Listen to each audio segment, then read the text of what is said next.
Daf Yomi Tractate, Bava, page 99a, part 2. Split into half due to time, or for time. The Gemara wrote the words Amar Rav Mari Bered Rav Kahana. The Gemara responds, Rav Mari, the son of Rav Kahana, said, the Braita is stating the halacha with regard to the laundering of a thick garment, where there is no enhancement of the garment. Therefore, the craftsman does not acquire it. The Gemara asks, ultimately, to what end did the owner of the garment give it to the craftsman? He gave it to him in order to soften it. Once he has softened it, that is its enhancement, and the craftsman has therefore acquired it. The Gemara responds, no. It is necessary to teach this halacha in a case where the owner hired the craftsman for treading. In other words, to forcefully tread on the garment in water until it softens, with the owner paying the craftsman a ma'ah coin for each tread. The difference is that this is considered hired labor, where the craftsman is paid based on the amount of times he performed an action, and not contractual labor, where he is paid based on the outcome. In this case, a softened garment. The Gemara comments, and with regard to what entered our minds initially, that the owner did not hire the worker for treading, but rather he hired him like a craftsman based on the assumption that the garment would be returned laundered.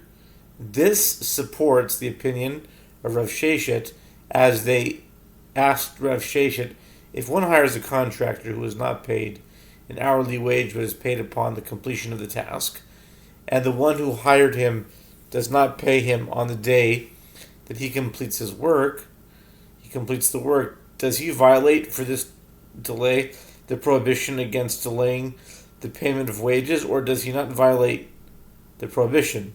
Rav Sheshet said to them, he does violate the prohibition. The Gemara asks, shall we say based upon this statement that Rav Sheshet disagrees with the statement of Rav Asi, who holds that a craftsman acquires ownership rights through the enhancement of the vessel, and his payment is not considered to be a wage? Shmuel Baruch said Rav Sheshet is discussing a specific type of contractor, and he stated his ruling with regard to an agent tasked with the delivery of a letter, in which case, since the contractor's only task is to deliver the letter, there is no enhancement through which he might acquire ownership rights. Consequently, the prohibition against delaying the payment of wages is applied. The Gemara suggests, let us say that the statement of Rav Asi, that a craftsman acquires ownership rights through the enhancement of the vessel, is the subject of a dispute between Tanaim, as is taught in Braita. If a woman gave gold to a goldsmith, to Steve Goldsmith, instructing him, fashion bracelets, earrings, or rings for me, and I will be betrothed to you as payment for your work, then one has fashioned them, she is betrothed. This is the statement of Rabbi Meir. And the rabbis say she is not betrothed until money enters her possession. The Gemara asks, what is this money mentioned by the rabbis? If we say that it means, if we say it means that very money, in other words, the rings she ordered, then by inference, Rabbi Meir holds that even that very money is not required in order for the betrothal to take effect. But with what does he betroth her? He has given her nothing but the jewelry. Rather, it is obvious to what money are the rabbis referring. They must be referring to when he betroths her via other money, such as the payment she owes him for his service. According to the opinion of the rabbis, in order for the betrothal to take effect, he must give her additional money, while according to Rabbi Meir, the betrothal takes effect when he gives her the jewelry. The Gemara prefaces its explanation of the connection to the issue at hand by delineating two assumptions. And those who say that Rabbi Meir and the rabbis are engaging in a dispute with regard to the issue of a craftsman acquiring ownership rights through the enhancement of a vessel assume that everyone agrees that the obligation to pay a wage is incurred continuously from the beginning of the period he was hired to his end. That is, the obligation to pay for a service begins when the hired party commences work, and the sum owed increases as he proceeds. The fact that he is not paid from the time he commences work establishes the wages as a debt. Consequently, the wages now have the status of a loan. And they also assumed that everyone agrees that with regard to one who betroths a woman with a loan, that she is not betrothed. She therefore cannot be betrothed to him by not having to pay the wages for his work. Okay.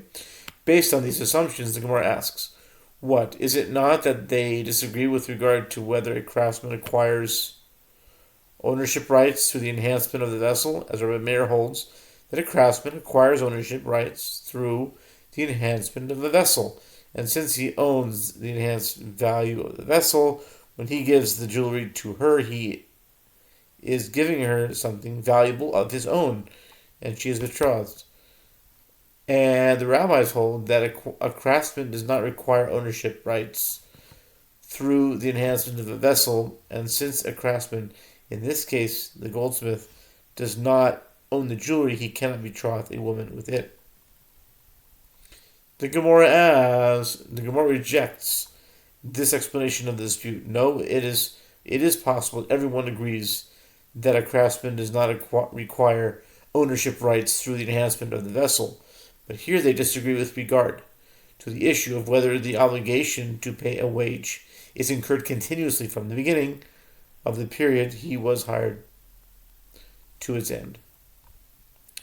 Rabbi Meir holds that the obligation to pay a wage is incurred only at the end of the period for which he was hired, that is, that the owner is obligated to pay only when the work is complete, and therefore the goldsmith's wages we do not have the status of a loan, but of a sum of money that she becomes obligated to give him at that time.